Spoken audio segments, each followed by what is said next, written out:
Welcome to யாவரும் கேளீர். நான் உங்க பத்ரி பேசுறேன். நேற்றைக்கு உலகநாயகன் கமலஹாசன் சிங்கீதம் திரைப்பட ஆடியோ லான்ச் அதுக்கு சீஃப் கெஸ்டா போனாரு. சமீப காலத்துல இந்த மாதிரியான ஒரு அருமையான ஸ்பீச்சை அவர் கொடுத்ததே கிடையாது. எழுதியே வைக்கல, எழுதி வச்சு படிக்கல, அவரா இயல்பா பேசுறாரு, ஆர்கானிக்கா பேசுறாரு. பாயிண்ட்ஸ் எல்லாம் விழுகுது. எல்லாமே அந்த பஞ்ச் டைலாக் மாதிரி அடிக்கிறாரு. பட்டு பட்டு பட்டு பட்டுன்னு அடிக்கிறாரு. மிரண்டுட்டேன் அந்த ஸ்பீச்சை கேட்டுட்டு. அதை கேட்காதவங்க யூடியூப்ல இருக்கு பாருங்க. ஸோ அவருடைய ஸ்பீச் என்னன்னா, 1957 ஏப்ரல் 11 மாயாபஜார் ரிலீஸ் ஆச்சு. இப்போ ஜூன் 11 2026 ரிலீஸ் ஆகுது. 2 மாசம் ஆன மாதிரி தான் இருக்கு சிங்கீதத்தை பொறுத்தவரைய. இந்த இவ்வளவு வருடங்கள் 2 மாசம் மாதிரி முடிஞ்சு போச்சு அப்படின்னு ஒரு பாராட்டு. அதுக்கப்புறம் நான் அவரோட வேலை பார்க்கணுங்கிறதுல ரொம்ப விருப்பமா இருந்தேன். குறிப்பா அசிஸ்டன்ட் டைரக்டரா வேலை பார்க்கணுங்கிறது குறிப்பா இருந்தேன். பட் நானே அந்த படத்துக்கு ப்ரொடியூசராகவும் இருந்தேங்கிறது வேற விஷயம் அப்படின்னு சொல்லி சிங்கீதத்துடைய பெருமையை ரொம்ப அழகா எக்ஸ்பிளைன் பண்ணாரு. முதல்ல எப்ப மீட் பண்ணோம்னா, எனக்கு 20 வயது இருக்கும்போது நான் அவரை மீட் பண்ணேன். ஒரு ஃபிலிம்ஃபேர் அவார்டு ஃபங்க்ஷன் ஒரு ஹோட்டல்ல அவார்டு முடிஞ்சதுக்கு அப்புறம் 2 பேரும் பேச ஆரம்பிச்சோம். அவர் எனக்கு 2 கதை சொன்னாரு. ஒன்று புஷ்பக்கு அந்த கதை, அத்வைதா அப்படிங்கிற கதை. இன்னொன்று நம்ம இப்ப இந்த படம் அப்படின்னு சொன்னாரு. அதுக்கு பலத்த கைத்தட்டல். அதாவது இந்த சிங்கீதம் படத்தை கிட்டத்தட்ட 50 வருஷத்துக்கு முன்னாடி கமல்கிட்ட சொல்லியிருக்காரு. அதாவது எப்படின்னா, படம் ஃபுல்லா பாட்டா இருக்கும், டயலாகே இருக்காது, வெறும் பாட்டா தான் இருக்கும் படம். இந்த மாதிரி ஒரு மியூசிக்கல் பண்ணணும், கமலுக்கு ஆசை மியூசிக்கல் பண்ணணும்னு. அதுக்கு மிக முக்கியமான காரணம் சிங்கீதம் சீனிவாசராவ் தான்.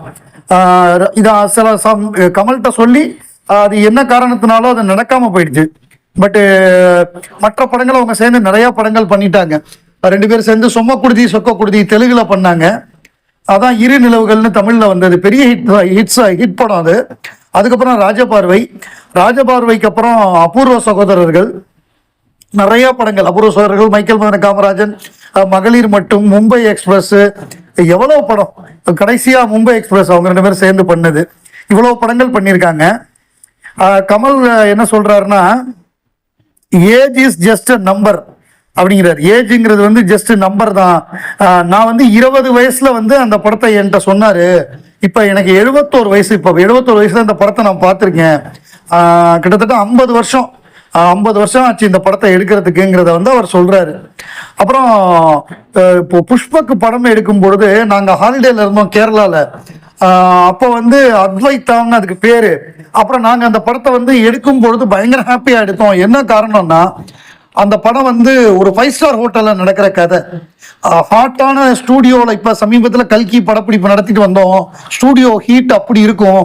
ஆனா இந்த படம் ஃபுல்லா நாங்க ஹாப்பியா ஒர்க் பண்ணோம். காரணம் என்னன்னா, எல்லா ஷாட்டுமே 5 ஸ்டார் ஹோட்டல் ஏசியில, ஏர் கண்டிஷன்ல எடுத்தோம் அப்படின்னு ரொம்ப ஜாலியா சொல்றாரு.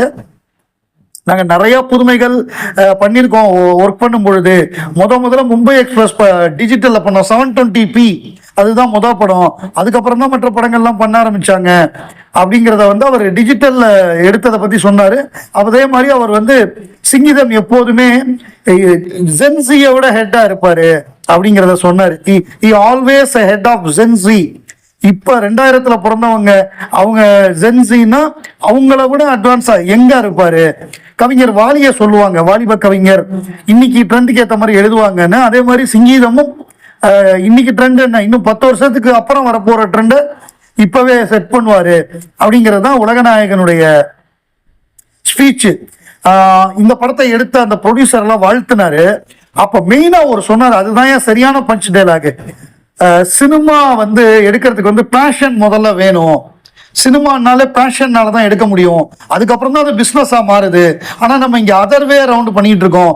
இந்த படம் எவ்வளவு பண்ணும், 200 கோடி பண்ணுமா, 300 கோடி பண்ணுமா, 400 கோடி பண்ணுமா அப்படின்னு நம்ம கணக்கு பண்றோம். அது கிடையாது. நாங்க 15 லட்சம் ரூபால புஷ்பக் எடுத்தோம். அந்த படம் எடுத்த போதே அந்த படம் எங்களுக்கு ஹிட்டு. அந்த படம் ஹிட்டா ஃபிளாப்பாங்கிறதெல்லாம் பிரச்சனை இல்லை. ஒரு நல்ல படம், ஒரு நல்ல ஐடியாவை படமாக்குறோம்னா அது எடுத்து முடிச்சோடனே நாங்க ஹாப்பி ஆயிட்டோம். இந்த படமும் அப்படிதான். இன்னைக்கே நீங்க சக்சஸ் ஃபங்க்ஷனை நீங்க கொண்டாடுறீங்க அப்படிங்கறத அவரு சூப்பரா சொன்னாரு. முக்கியமா ஒண்ணு சொன்னாரு, ஒரு படத்தை எடுத்து முடிக்கும் பொழுது, ஒரு படத்தை எடுக்கும் பொழுது நாங்க ஹாப்பியா இல்லைன்னா அதை ரிலீஸ் பண்ண மாட்டோம் அப்படிங்கிறாரு. எப்படியா பணம் உனக்கு நஷ்டமாகுமேனா அதை பத்தி கவலை இல்லை.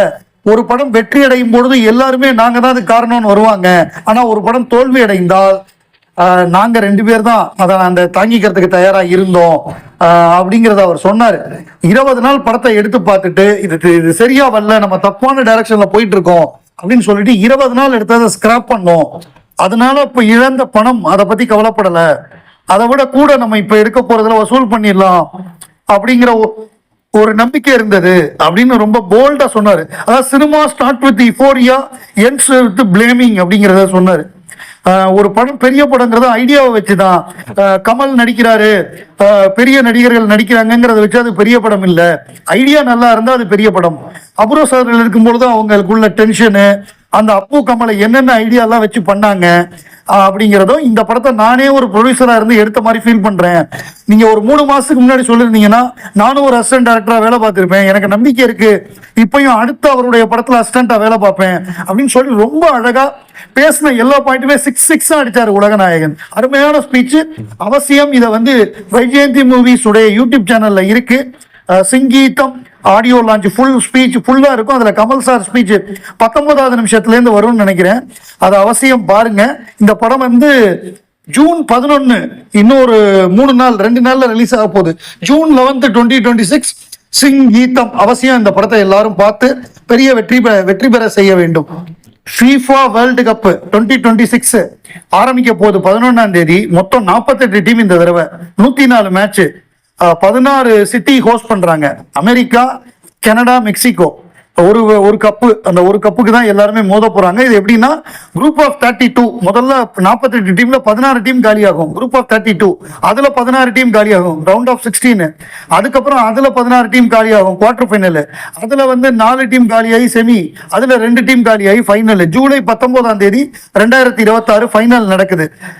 ஸோ இதுல பொறுத்தவரைய நான் என்ன மெயினா இதை எதுக்கு சொல்ல வந்தேன் அப்படின்னா, இந்த வேர்ல்டு கப் ஃபுட்பால் அமெரிக்கால நடக்க போகுது. அதனால அமெரிக்கா ஈரான்ல வார் பண்ணாது, இஸ்ரேல் விசஸ் ஈரான் அந்த வாரம் நடக்க விடாம பாத்துக்கும், எந்த பிரச்சனையும் நடக்காதுன்னு பார்த்தா நேற்றைக்கு பிரச்சனையை ஆரம்பிச்சிட்டாங்க. நேற்று இஸ்ரேல் போய் அட்டாக் பண்ண உடனே நேற்று நைட்டு இங்க நமக்கு ஏர்லி மார்னிங் 3 மணி 2:30 மணி 3 மணி அந்த டயத்துல ஈரான் போய் இஸ்ரேல் அடிச்சிருக்காங்க. ஸோ இப்போ திருப்பி போர் ஆரம்பிச்சிருச்சு. அதாவது ஈரான் ஃபுட்பால் டீம் இறங்கியாச்சு அமெரிக்கால, சாரி மெக்சிகோல.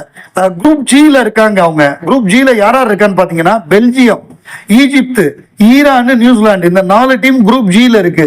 ஸோ இந்த ஃபுட்பால் டீம் மெக்சிகோல இறங்கிட்டாங்க ஃபுட்பால் விளையாட.